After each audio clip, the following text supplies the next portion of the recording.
Welcoming all of you back on this journey of narrations about textiles of India.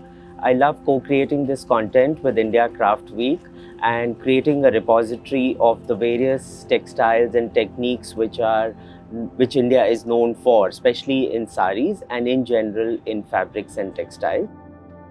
Today we'll take you through the journey about the Kanjivaram saris, which come from the holy town of Kanchipuram. The sari is inspired by the architecture and the artifacts which exist in the temples of Kanchipuram, and all of it is what really gets translated onto the fabric. And no wonder that this kind of rich heritage produces a beautiful piece of this sari which both the royalty and the commoners have appreciated and devoured over the ages. As is the case with most of the craft clusters, the craft is actually moving away and away from the original location, and there are many reasons which have led to this. So for example, even Kanchipuram as a town has become more and more of a hustling, bustling, bigger format and with lot more opportunities, which has perhaps made it non-feasible for the weavers to continue weaving in the main Kanchipuram town, and which is the reason why many of the weavers have moved to the villages in and around Kanchipuram, such as Asnampet being one of the villages. So most of the Kanjivaram weaving, while the GI tagging still keeps it with the Kanchipuram as the location, but it's really the villages in and around Kanjivaram that are now practicing this.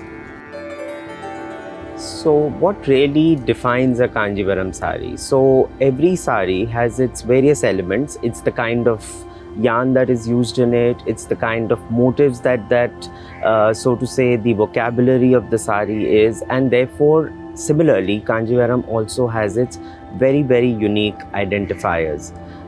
So let's first try and understand what a Kanjivaram silk is. So while the silk is always mulberry, whether it is a Banarsi silk or a Kanchipuram silk, but what really distinguishes is the fact that how the weavers and how their skill actually creates a different hand feel and a different texture just because of the way they process it or the way they beat it on the loom, and that's how the various qualities emerge. So in case of a Kanjivaram silk, it's a 2-ply silk which is then again folded twice to create a much thicker yarn, which is now a 4-plied yarn.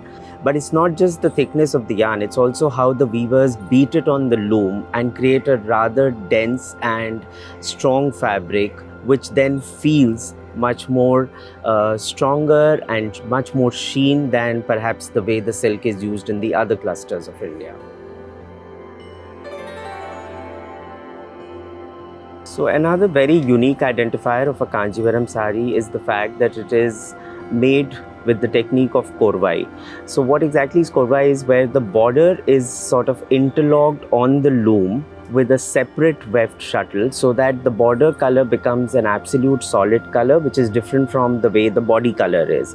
Now this is very similar to, let's say, the Kuttu technique in Gadwal or a Kadiyal technique in Banaras, but the fact that this is what truly identifies a Kanjivaram is not really relevant anymore, and the fact is purely because the kind of skill set that is required to create these korvai saris is dwindling year on year.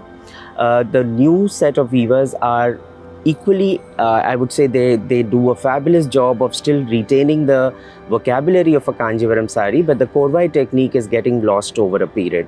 Today, if I was to put a number, I think only about 15% of the looms actually practice Korvai, and the rest 85% weave the silk in a more regular manner, which may or may not truly be identified as a true Kanchipuram sari.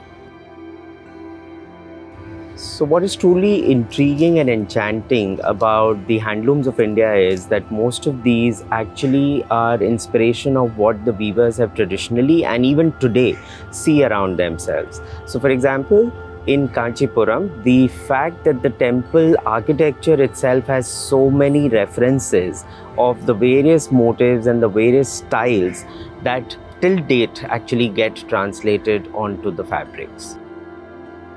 So there are some really beautiful signature motifs which define the vocabulary of a Kanchipuram sari. So for example, this stole that I have on me right now, it has a Rudraksh, it has a floral, it has a Mailkan motif, and all of these actually the way they are then interplayed is what keeps creating different set of patterns. For example, this entire palla here has a whole lot of Rudraksh set within a kattam, which is a check, and all of it therefore creates a lovely texture and a ground.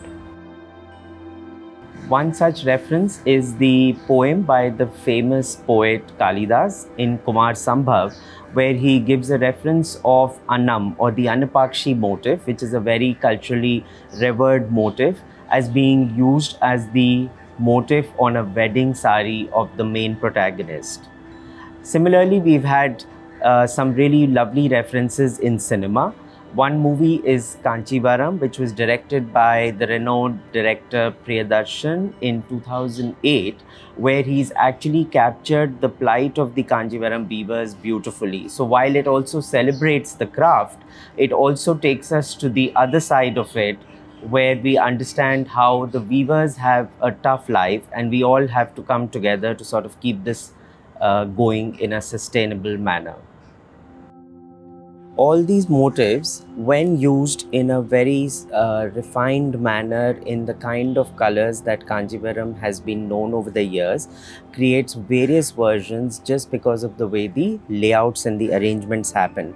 However, there is a certain new language which is appearing as in all the crafts, and one can bring that in with a slight twist to the classic, but without really distorting what the original Kanjivaram should look and feel like.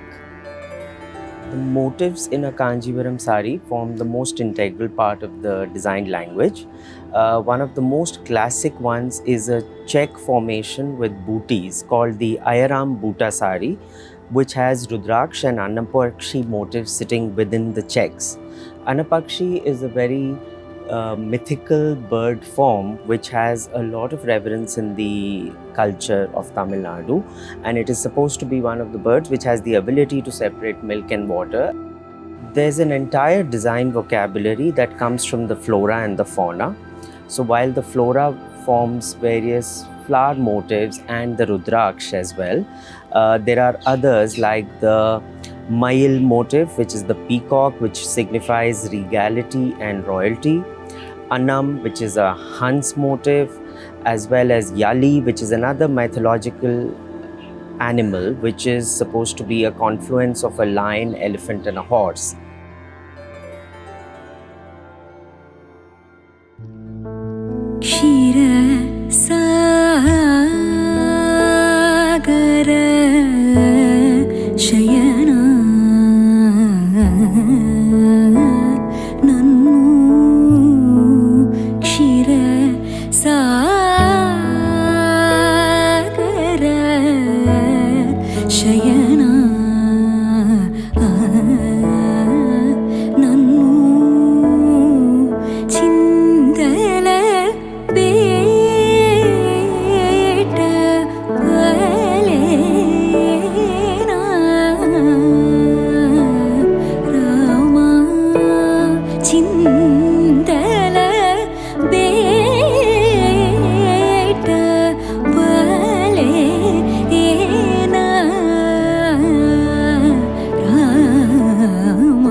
sari.